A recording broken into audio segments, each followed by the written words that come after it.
할렐루야, 존귀하신 하나님의 이름을 찬양합니다. 오늘도 기쁘고 감사한 마음으로 하나님을 예배하길 원합니다. 8월 1일 목요일 아침 예배를 하나님께 올려드리겠습니다. 기도하겠습니다. 은혜와 자비로 오늘도 저희와 함께 하시는 주님 감사드립니다.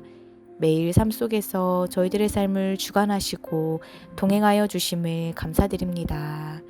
주님, 오늘도 저희들은 이 세상 속에서 오직 주님만을 의지하며 나아갑니다.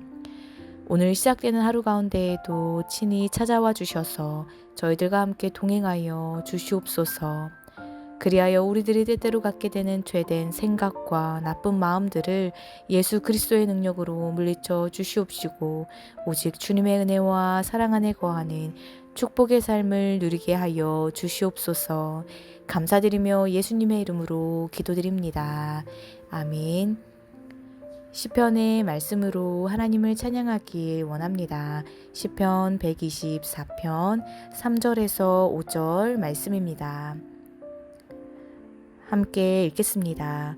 그때 그들의 노여움이 우리에게 맹렬하여 우리를 산채로 삼켰을 것이며 그때 물이 우리를 휩쓸며 시내가 우리 영혼을 삼켰을 것이며 그때 넘치는 물이 우리 영혼을 삼켰을 것이라 할 것이로다. 아멘. 오늘 함께 묵상할 말씀은 예레미야 42장 15절에서 22절 말씀입니다. 매일 성경 101페이지에 있습니다. 함께 읽겠습니다. 너희 유다의 남은 자여 이제 여호와의 말씀을 들으라. 만군의 여호와 이스라엘의 하나님께서 이와 같이 말씀하시되 너희가 만일 애굽에 들어가서 거기에 살기로 고집하면 너희가 두려워하는 칼이 애굽 땅으로 따라가서 너희에게 미칠 것이요 너희가 두려워하는 기근이 애굽으로 급히 따라가서 너희에게 임하리니 너희가 거기에서 죽을 것이라. 무릇 애굽으로 들어가서 거기에 머물러 살기로 고집하는 모든 사람은 이와 같이 되리니 곧 칼과 기근과 전염병에 죽을 것인즉 내가 그들에게 내리는 재난을 벗어나서 남을 자 없으리라. 만군의 여호와 이스라엘의 하나님께서 이와 같이 말씀하시되 나의 노여움과 분을 예루살렘 주민에게 부은 것 같이 너희가 애굽에 이를 때에 나의 분을 너희에게 부으리니 너희가 가증함과 놀램과 저주와 치욕거리가 될 것이라. 너희가 다시는 이 땅을 보지 못하리라 하시도다. 유다의 남은 자들아 여호와께서 너희를 두고 하신 말씀에 너희는 애굽으로 가지 말라 하셨고 나도 오늘 너희에게 경고한 것을 너희는 분명히 알라. 너희가 나를 너희 하나님 여호와께 보내며 이르기를 우리를 위하여 우리 하나님 여호와께 기도하고 우리 하나님 여호와께서 말씀하신 대로 우리에게 전하라. 우리가 그대로 행하리라 하여 너희 마음을 속였느니라. 너희 하나님 여호와께서 나를 보내사 너희에게 명하신 말씀을 내가 오늘 너희에게 전하였어도 너희가 너희 하나님 여호와의 목소리를 도무지 순종하지 아니하였은즉 너희가 가서 머물려고 하는 곳에서 칼과 기근과 전염병에 죽을 줄 분명히 알지니라. 아멘. 할렐루야. 오늘 아침 예배에 나오신 해림의 모든 성도님들을 환영하고 축복합니다. 오늘 말씀은 거짓된 맹세라는 제목으로 은혜의 말씀을 나누어 보고자 합니다. 오늘 말씀에서 예레미야는 칼과 기근과 전염병을 피해 애굽으로 내려가라는 요하나의 일행에게 애굽으로 가면 그 일들을 겪으리라고 경고하고 이전에 한 충성 맹세를 지키라고 촉구하고 있습니다. 먼저 15절에서 18절의 말씀을 보면 유다의 남은 자들은 애굽으로 피하려 하였지만 하나님은 애굽으로 가면 칼과 기근과 전염병으로 망할 것이라고 경고하십니다. 하나님이 맡기신 삶의 양식을 지키는 것이 가장 안전하다는 것입니다. 혹시라도 위기를 피하려고 혹은 편안함과 부유함을 쫓으려고 하나님이 요구하시는 삶을 떠나게 된다면 결국 심판만이 남게 됩니다. 15절과 17절의 말씀을 보면 고집이라는 단어가 반복되고 있습니다. 여기서 유다 사람들이 고집했던 것은 무엇입니까? 그것은 표면적으로는 애굽으로 들어가려 하는 것이었지만 그 고집의 본질은 하나님의 말씀에 대한 거역과 불순종이었습니다. 그러나 그들은 이를 돌이킬 줄 몰랐습니다.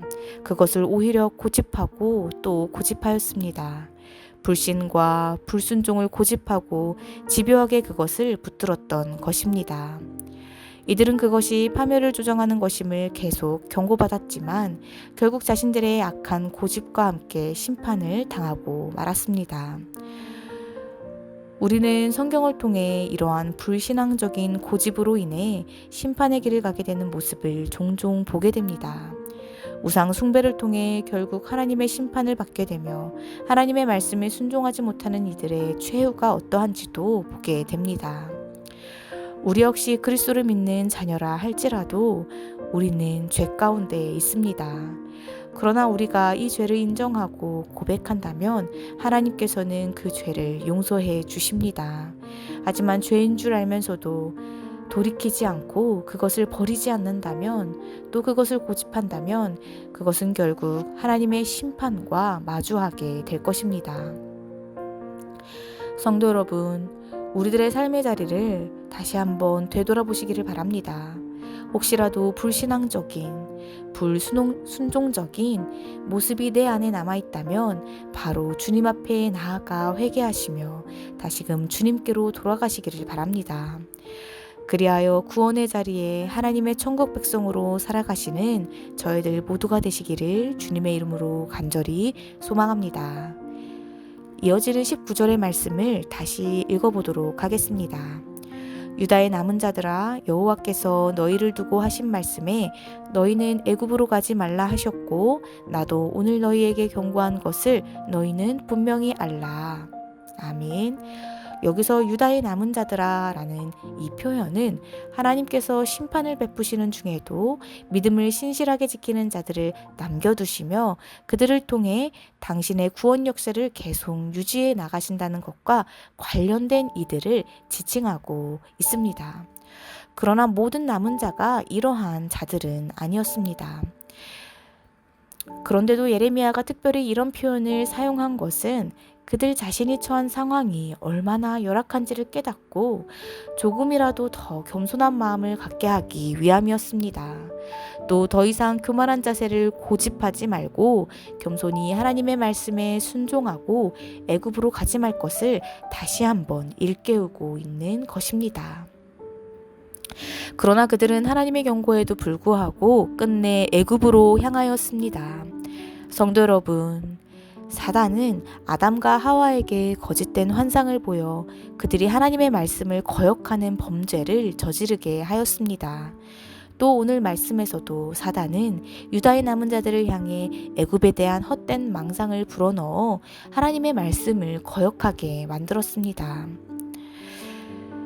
성도 여러분, 우리에게 아무리 그럴듯한 유혹이 찾아온다 할지라도 그것이 하나님의 말씀과 배치되는 것이라면 그것은 속이는 것일 뿐 실상이 아님을 기억하시기를 바랍니다.